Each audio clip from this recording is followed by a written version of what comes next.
Bismillahirrahmanirrahim.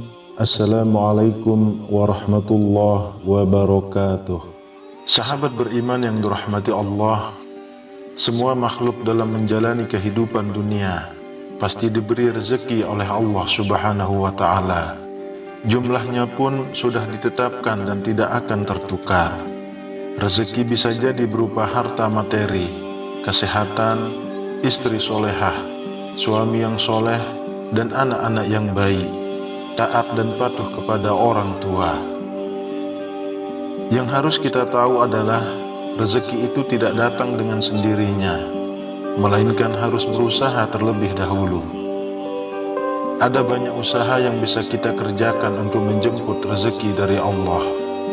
Akan tetapi juga perlu kita ketahui, ada beberapa kebiasaan yang menurut kita sepele, namun efeknya justru bisa menghambat rezeki yang akan datang kepada kita. Padahal mungkin kita tidak sadar melakukannya. Oleh sebab itu, mulailah berhati-hati dan koreksi diri apabila beberapa kebiasaan ini masih ada pada diri kita semuanya. Lalu apa saja kebiasaan sehari-hari yang bisa menjauhkan kita dari rezeki? Yang pertama adalah kebanyakan mengeluh. Hal ini mungkin tanpa sadar kita sering melakukannya, padahal kebiasaan tersebut bisa menjauhkan kita dari rezeki yang akan datang kepada kita. Kenapa demikian? Mengeluh berarti kita tidak puas dengan apa yang kita dapat dan kita miliki, yang akibatnya kita akan jauh dari rasa syukur kepada Allah. Padahal kita semua tahu, syukur adalah jalan Allah memberikan rezeki lebih kepada kita. Oleh sebab itu, mulailah bersyukur, sedikit ataupun banyak, besar atau kecil yang kita dapatkan hari ini. Dan yakinlah, jika kita bersyukur hari ini, insya Allah, esok hari Allah akan memberikan lebih kepada kita.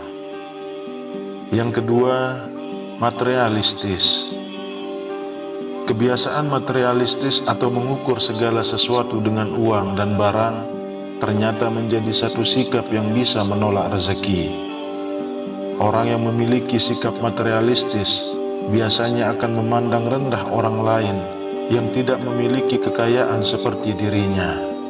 Sementara itu, mereka akan memperlakukan orang kaya dengan sebaik-baiknya.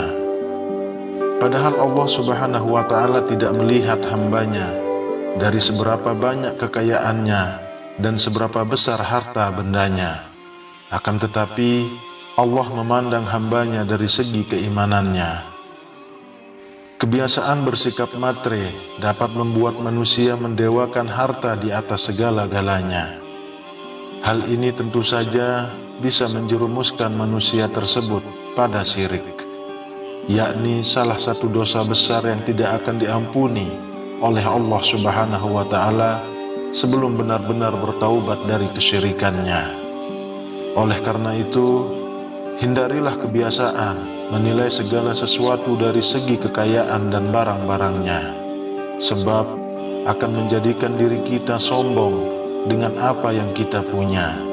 Sedangkan kita tahu Allah sangat membenci hamba-hambanya yang menyombongkan diri. Ketiga, makan makanan haram.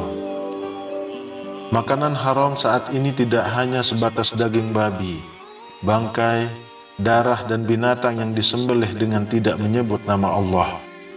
Akan tetapi, makanan yang bersumber dari rezeki yang tidak halal seperti korupsi, mencuri, nepotisme dan lain sebagainya. Ternyata mengonsumsi makanan yang didapat dengan cara haram bisa menjadi salah satu kebiasaan yang tanpa disadari dapat menolak rezeki dari Allah Subhanahu wa Ta'ala. Tubuh yang tumbuh dengan makanan haram maka tidak akan malu untuk melakukan perbuatan yang diharamkan pula ketika mencari rezeki. Padahal Allah sudah sangat jelas melarang hambanya memakan makanan yang didapat dengan cara yang haram. Yang keempat, berlebihan dalam mengejar duniawi. Dunia memang senantiasa menawarkan kenikmatan bagi penghuninya. Kenikmatan tersebut terkadang bisa membawa kita mudah terperdaya dan lupa bersyukur serta lupa beribadah kepada Allah Subhanahu wa Ta'ala. Apabila kita terlalu disibukkan dengan urusan dunia dan lupa menabung amal kebaikan untuk di akhirat kelak, maka insya Allah rezeki yang datang kepada kita akan terasa sangat sulit. Dan kebiasaan yang demikian ini menjadi salah satu hal yang tanpa disadari bisa menolak rezeki. Bagaimana Allah memberikan rezekinya sementara kita tidak pernah mengingatnya dan mendekat untuk mengerjakan segala perintahnya. Oleh sebab itu, seimbangkan urusan dunia dan akhirat kita terlebih dulu. Insya Allah, dengan seperti itu, dunia dan akhirat akan kita dapatkan. Lalu yang kelima, tidak menjaga badan. Kesehatan merupakan senjata utama untuk menjemput rezeki yang sudah Allah sediakan untuk kita. Dengan selalu menjaga kesehatan, secara tidak langsung, kita juga menjaga karunia dan rezeki yang diberikan Allah kepada kita. Perlu kita ketahui bersama, badan kita diciptakan untuk mengabdi kepada Allah, untuk mengerjakan ibadah, beramal soleh, dan mengerjakan hal yang bermanfaat lainnya. Jika pemanfaatan badan dilakukan untuk hal-hal yang kurang bermanfaat, apalagi berhias dosa dan maksiat, maka insya Allah rezeki kita pun akan terasa sangat sulit untuk kita dapatkan. Oleh karenanya, jagalah karunia yang dititipkan Allah kepada kita. Dengan begitu, maka insya Allah, Allah pun akan menjaga kita atas karunia dan rezekinya kepada kita. Keenam, kebanyakan gosip. Bergosip atau ghibah sudah menjadi salah satu kebiasaan yang marak terjadi saat ini. Tidak hanya di kalangan wanita saja, akan tetapi pria pun juga gemar bergosip. Bahkan sampai acara gosip di televisi selalu memiliki rating yang tinggi. Hal ini dikarenakan banyak orang yang ingin mengetahui tentang kehidupan orang lain.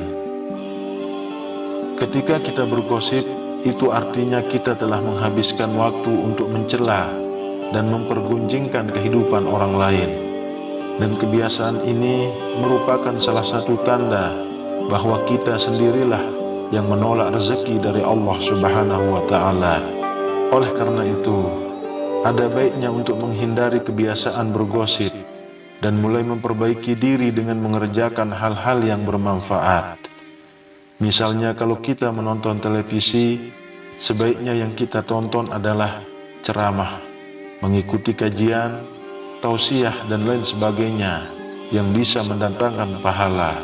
Insya Allah dengan begitu rezeki kita semuanya bisa jauh lebih lancar. Dan apabila hilap, segeralah mengucapkan istighfar sebanyak-banyaknya. Dengan begitu, insya Allah rezeki kita tidak akan tertahan karena perbuatan kita sendiri. Lalu yang ketujuh, penggerutu dan suka marah. Orang yang gemar menggerutu umumnya adalah orang yang merasa tidak puas dan sulit memaafkan kesalahan orang lain. Bahkan bisa marah-marah sepanjang waktu karena merasa tidak puas dengan kondisi yang tengah dialaminya. Penggerutu tidaklah sama dengan pengeluh yang selalu komplain dengan rasa putus asanya. Penggerutu biasanya akan memarahi dan menyalahkan orang lain atas nasib buruk yang tengah menimpanya. Padahal sebenarnya orang yang suka marah dan menggerutu termasuk dalam orang yang kufur, yakni orang yang tidak menerima takdir Allah yang telah terjadi kepadanya. Si penggerutu tidak akan bersyukur atas nikmat yang diterimanya karena menganggap semua itu seperti masalah. Kebiasaan kufur yang demikian ini bisa menjadi salah satu penghambat datangnya rezeki kepada kita. Oleh sebab itu, hilangkan secara perlahan sikap kufur yang masih melekat pada diri kita, supaya rezeki yang diberikan Allah bisa sampai kepada kita semua. Kemudian yang kedelapan, riya dan pamer kekayaan. Tidak dapat dipungkiri bahwa banyak orang yang suka memamerkan harta kekayaan dan amal kebaikan yang dilakukannya. Hal ini semata-mata untuk mendapatkan pujian dari sesama manusia. Padahal seharusnya semua perbuatan tersebut harus diniatkan untuk ditujukan kepada Allah Subhanahu wa Ta'ala. Kebiasaan riya dan suka pamer harta kekayaan ini bisa menjadi salah satu hal yang tanpa disadari bisa menolak rezeki seseorang. Karena secara tidak langsung, sifat riya atau suka pamer harta kekayaan merupakan sikapnya orang yang sombong. Karena orang-orang yang seperti ini menganggap bahwa harta yang didapatnya selama ini adalah hasil kerja kerasnya sendiri, hasil kepintarannya mencari rezeki tanpa adanya campur tangan dari Allah. Padahal semua rezeki yang kita dapat, semuanya adalah titipan Allah dan akan dimintai pertanggungjawaban kemana saja kita belanjakan harta titipan Allah selama ini. Jika kita masih suka mengumbar riya atau pamer kekayaan, ketahuilah Allah sangat membenci hamba-hambanya yang suka pamer dengan kesombongan dan perendahan atas orang lain. Oleh sebab itu, mari kita sama-sama saling mengoreksi diri sendiri. Hindari menyalahkan orang lain. Hilangkan perlahan-lahan sifat dan sikap kita yang kemungkinan membuat rezeki tertolak datang kepada kita. Semoga Allah Subhanahu wa Ta'ala selalu menjaga kita dari segala macam keindahan dunia yang menyesatkan. Amin ya Rabbal Alamin. Demikian yang bisa saya bagikan. Semoga bermanfaat untuk kita semua. Assalamualaikum warahmatullahi wabarakatuh.